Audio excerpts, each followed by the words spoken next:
Now, when you are, from the records, we saw that when you are being cross-examined by the council to the commission in Enugu, you said it was the North that waged war on Biafra. The North, in fact, the first division from the North, we have seen the evidence. Biafra from Nsukka. Is that the first division of Northern Nigerian Army? Of course, it is not first division of Northern Nigerian Army, but it was commanded by the Northern troops, Northern officers and men. And that's your basis of saying it was the North that waged war on Biafra? I said actually it was Nigeria that waged war, not Biafra waging war on Nigeria. No, you said the North in your evidence. It must be lipsus linguae. Thank you very much. Now, you said it was in your book and in your evidence that the coup at 1966 January was long overdue. That was what I felt. That was my opinion. Do you still feel that a military coup is the best solution to political problems of countries such as Nigeria? Now, as you are there now on oath. The situation in 1966 cannot by any means This is the evidence. be equated to the situation now in Nigeria. The evidence now, is here. do you agree? Now, what I'm saying is, maybe you don't understand my question. I do understand your question. In 1966, how I felt then might not necessarily be how I feel now. Okay.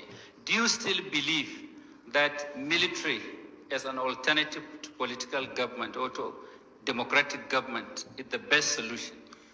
Right now that I am an old man, I feel otherwise. Okay.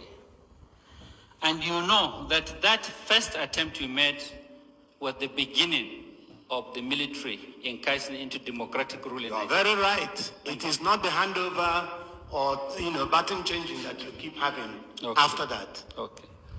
Now, the Ohaneze petition and your evidence said there was to be a planned jihad on January 17th. It came from your evidence. I said this in my book, which was published in 1981. Listen to my question, please. Yes, I said so. Now, immediately after talking about the jihad, they said the coupists. There's nothing called... Listen now, those who planned the coup, They are coup plotters. No? Yes, the coup plotters, it doesn't matter. The coup plotters were to install Chief Awolowo as the president. That's what they plan to do. Which of them? Those who planned the jihad or your own? Those who planned... You talk about planning the jihad. Those of us concerned with the coup of January 66 did not plan any jihad. Yes. In fact, they carried the coup fast to preempt jihad. That's what I said. Listen, And no. it's so well recorded. No, it's no question of well recorded. You see, you planned a coup. Beautiful. The Ohaneze petition alleged that that coup was to prevent a jihad on the 17th. Beautiful. The following sentence in their petition says, those coup plotters wanted to install Chief Awolowo as the president of Nigeria. Something is amiss somewhere. Is it your group that wanted to install Chief Awolowo or the jihadists? That's all I want you to clear to the The commission. book I tendered here is very specific on it. Awolowo was to come and be the head of government. That's your arrangement. Our own, yes. Thank you very much. Yes. Okay. Now, do you believe that Igbos are being marginalized? Of course, Igbos are being marginalized. Okay. Let me tell you something. Wait, you have answered my question. Now, one of your witnesses said Igbos are everywhere in this country and doing everything. They are so friendly and they are involved in every trade and business in every nook and corner of this country. Is that how you appreciate? Answer the question. Is that how you appraise marginalization? Answer the question. Every individual. Let me tell you what is wrong with this country. Sorry, my lord. Every individual. My lord, I want you to answer my struggles question. on his own. Every individual. So Igbos being everywhere shows that Igbos are the best Nigerians. They are the best Nigerians. They are everywhere. They are true Nigerians. You should have waited for my question. No, but I must preempt even your question. You see, Igbos, if you are talking about marginalization, it isn't in terms of Igbos individually working as individuals. In what context is the marginalization? Exactly. For instance, the question of appointments, the question of things that belong to us in general, In fact, even the question of depriving Igbos of their rights, this is marginalization. Now, you said in the Ohaneze petition that Igbos are only one out of 400 ethnic groups in this country. You agree? Could you please restrict yourself to the statements I made? You are supposed to answer my questions. If you don't know, say you don't know. Uche Chukwumereji has answered that kind of question. I am dealing with January coup. Dealing with January coup. And that Ohaneze has partitioned everything. My compartment is January coup 66. My friend, you are here as the witness of the commission, and it is my right to ask you questions, and you have an obligation to answer them. If you don't know how to answer, say you don't know. The truth is that you said that I falsified history. I want to know where in my statement, it is in your letter. I want to know where in my statement I falsified it is in the record of Ohaneze, and you are their witness. And you agree with me that Ohaneze are complaining of marginalization. Of course. Now, do you agree with what Ohaneze said? I agree that Ohaneze is right in saying that Igbos are marginalized. And they are also right in saying that there are over 400 ethnic groups in Nigeria. There are too many, even more than 400 if you like. And you also agree with what they said, that the Igbos constitute about 16% of the population of this country. I would have said actually 25%. Okay.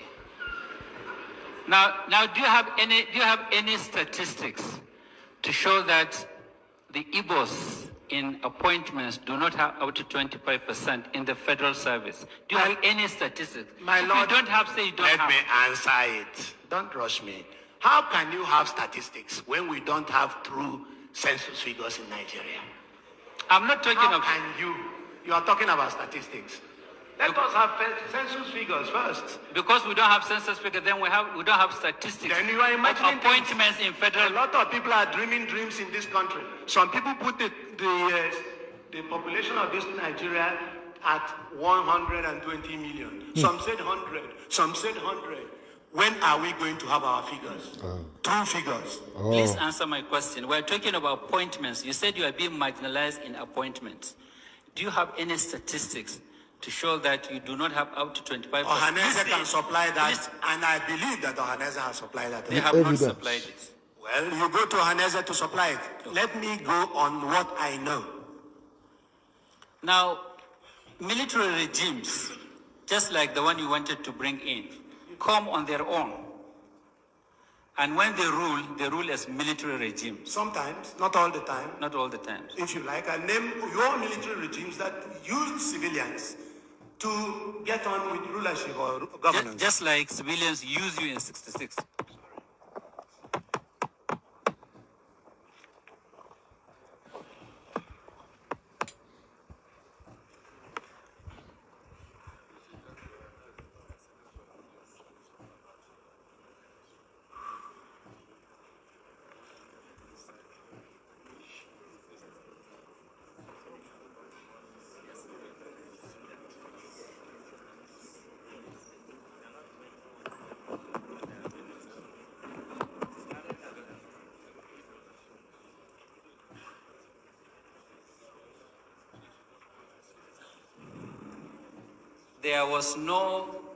There was never any military regime in this country that ruled without civilians. Ruled without civilians. Good. I'm happy you are confirming it. That's what I said. Yes. And there was never any military regime in this country that ruled without representation from across this country. We never ruled Nigeria. No, I'm not talking. We of January 66 never ruled Nigeria. So you are not in a position to know who should have been in the government if we actually wanted to rule Nigeria. Okay. Now, in 1966, 60% of the officers of the Nigerian army were Igbos. 60% of the officer corps were Igbos. That is, in fact, an estimate, yes. Yes. And at that time, from your evidence and your book, one of the things worrying the Igbo officers was that there was the Nigerianization of the army, and some people were insisting on quota.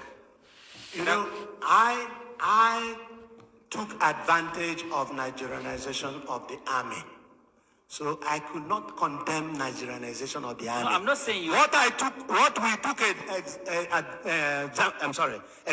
exception from was the question of anybody in trousers becoming an officer.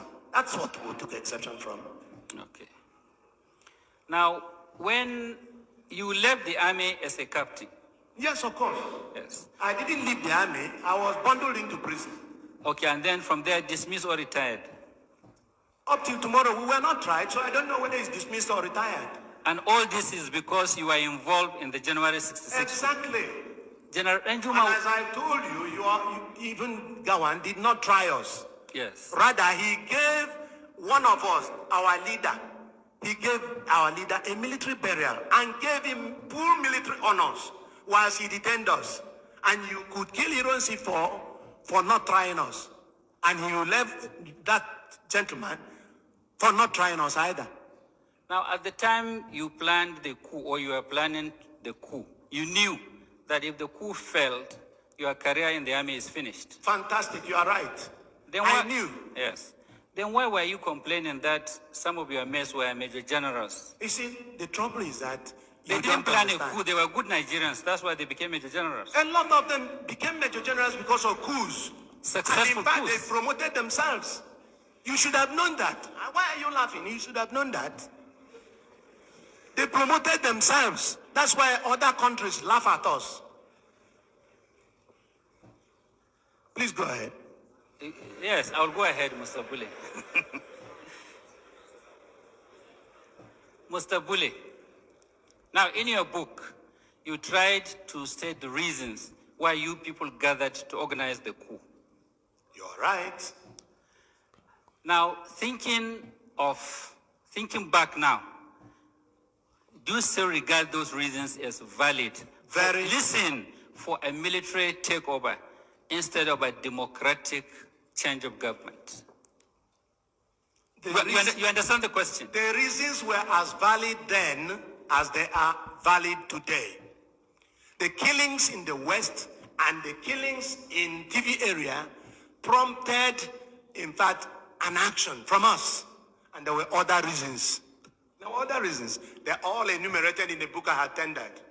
Now, you use the word, the rank colonel now, because you are promoted in the Biafran army. Beautiful. And I prefer it. And Ojukwu also promoted himself. Fair enough.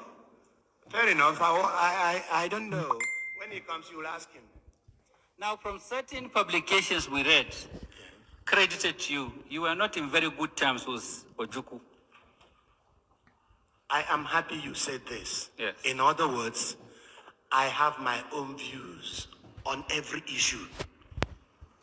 I am happy you said this. Yes. Because I fought the war on the Biafran side. I criticized Ojukwu for taking certain measures. And I'm happy you have my book there, The Fall of Biafra.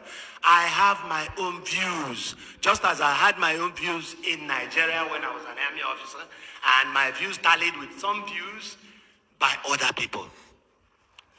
Now, do you know that, like I said earlier, in every corner of this country, there are Igbos living peacefully with other Nigerians? Living peacefully? Yes, with other Nigerians. Well, there are Igbos, correct, but living peacefully, I don't know.